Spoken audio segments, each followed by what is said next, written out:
अस्सलामुअलैकुम। मेरा नाम अबू बकर सिद्दीक है और आज मैं आपको ऐसे शख्स का वाक़या सुनाने जा रहा हूँ जो हमारे प्यारे नबी पाक सल्लल्लाहु अलैहि वसल्लम के सबसे करीबी और अजीम दोस्त हैं। जी हाँ, मैं बात कर रहा हूँ हजरत अबू बकर सिद्दीक रज़ी अल्लाह ताला अन्हो का, जो रसूल के बाद सबसे पहले खलीफा बने। तो चलिए शुरू करते हैं with the real history of हजरत अबू बकर सिद्दीक। दोस्तों, अगर रसूल अल्लाह सल्लल्लाहु अलैहि वसल्लम के समय मर्दों में से सबसे पहले इस्लाम कबूल किया था तो वो हजरत अबू बकर सिद्दीक रज़ी अल्लाह ताला अन्हो ने किया था। हजरत अबू बकर सिद्दीक कहाफा के बेटे थे, यानी हजरत अबू बकर का नाम अबू बकर इब्न कहाफा था। हजरत अबू बकर रसूल अल्लाह सल्लल्लाहु अलैहि वसल्लम के एक अजीम दोस्त, एक अजीम सहाबी और हर एक कदम पर साथ देने वाला बहुत करीबी दोस्त थे। यहाँ तक कि रसूल अल्लाह सल्लल्लाहु अलैहि वसल्लम के बाद मुसलमानों ने अपना खलीफा हजरत अबू बकर को चुना। हजरत अबू बकर का पैदाइश 573 ईस्वी में मक्का सऊदी अरबिया में हुई थी। हजरत अबू बकर का असली नाम अब्दुल्ला बिन कहाफा था। हजरत अबू बकर की बेटी हजरत आयशा रजी अल्लाह ताला अन्हो का निकाह हमारे प्यारे नबी रसूल अल्लाह सल्लल्लाहु अलैहि वसल्लम के साथ हुआ था। यहाँ तक कि हजरत अबू बकर सिद्दीक उन चुनिंदा सहाबियों में से थे जिन्हें रसूल अल्लाह सल्लल्लाहु अलैहि वसल्लम ने दुनिया में ही जन्नत का बसारत दे दी। हजरत अबू बकर सिद्दीक कोई अमीर सहाबी नहीं थे, लेकिन इसके बावजूद हजरत अबू बकर ने हजरत बिलाल को आजाद करवाया, अबू फक्की को खरीदा और आजाद कर दिया। और इसके बाद हजरत अबू बकर के पास इतने दीनार नहीं बचे थे और जब हिजरत का दौर आया तो जो भी दौलत थी वो हजरत अबू बकर रसूल अल्लाह सल्लल्लाहु अलैहि वसल्लम के पास ले गए। जबकि हजरत कहाफा, जो कि हजरत अबू बकर की वालिद हैं, जो नबीना है और वो अब तक ईमान नहीं लाए थे। घर में हजरत अबू बकर की बेटियां हैं और कुछ नहीं बचा है घर में।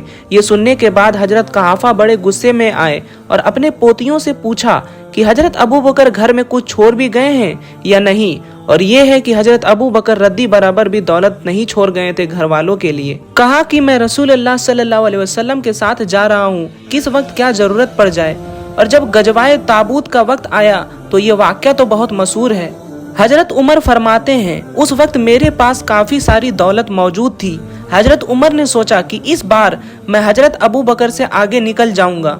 हजरत उमर फरमाते हैं कि मेरे पास जितनी भी दौलत थी मैंने उसके 2 हिस्से कर दिए। एक हिस्सा मैंने अपने घर में रखा और एक हिस्सा रसूल अल्लाह सल्लल्लाहु अलैहि वसल्लम की खिदमत में पेश कर दिया। रसूल अल्लाह सल्लल्लाहु अलैहि वसल्लम ने हजरत उमर से पूछा कि ए उमर, घर वालों के लिए कुछ छोड़ा है? हजरत उमर फरमाते हैं, जी हाँ, मैंने आधी दौलत अपने घर वालों के लिए छोड़ी है। और फिर हजरत अबू बकर आए, हुजूर की खिदमत में दौलत पेश की। रसूल अल्लाह सल्लल्लाहु अलैहि वसल्लम फरमाते हैं कि हजरत अबू बकर घर वालों के लिए क्या छोड़ा?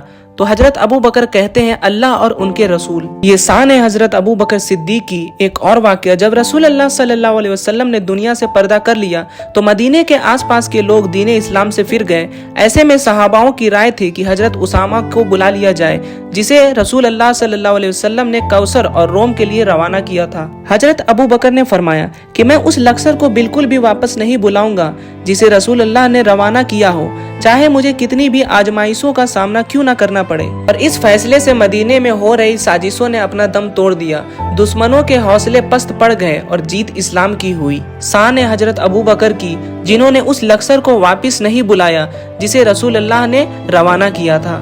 हजरत अबू बकर ने उन लोगों के खिलाफ भी जंग लड़ी जो खुद को नबी बताते थे और इस जंग का नाम रिद्दा था। और ये जंग रसूल अल्लाह सल्लल्लाहु अलैहि वसल्लम के पर्दा करने के बाद हुई। वो लोग जो खुद को पैगंबर बता रहे थे उसका नाम मुसैलिमा तुलाया साजहा था। सबसे पहले हजरत खालिद बिन वलीद को तुलाया से लड़ने के लिए भेजा गया, जिसमें हजरत खालिद बिन वलीद तुलाया को शिकस्त दी, जो कि होना ही था क्योंकि कमान अल्लाह की तलवारों में से एक तलवार के हाथ में थी। इस जंग को बुझाका के नामों से जाना जाता है। इसी दौर में यमहा की जंग भी लड़ी गई। इस जंग में तकरीबन 700 से भी ज्यादा हाफिज शहीद हुए। हजरत अबू बकर ने हजरत इक्रिमा और हजरत सिरबिल को मुसैलिमा से लड़ने के लिए भेजा, लेकिन वो नाकामयाब हुए।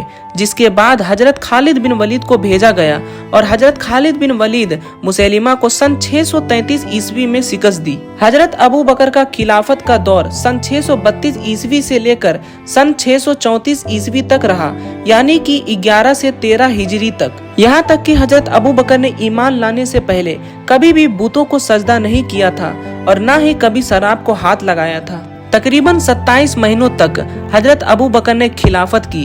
हजरत अबू बकर अपने दौरे खिलाफत में अरब में हो रहे बगावतों को कुचल दिया और खालिद बिन वलीद को मेसोपोटामिया भेजा ससानी सल्तनत पर अपनी जीत हासिल करने के लिए, और सीरिया भेजा 3 सल्तनत पर अपनी जीत हासिल करने के लिए, जिसके बाद ऐसी खिलाफत कायम हुई जो आज दुनिया के सबसे बड़े सल्तर में शुमार होती है, जिसे आप खिलाफत सजदा के नाम से जानते हैं।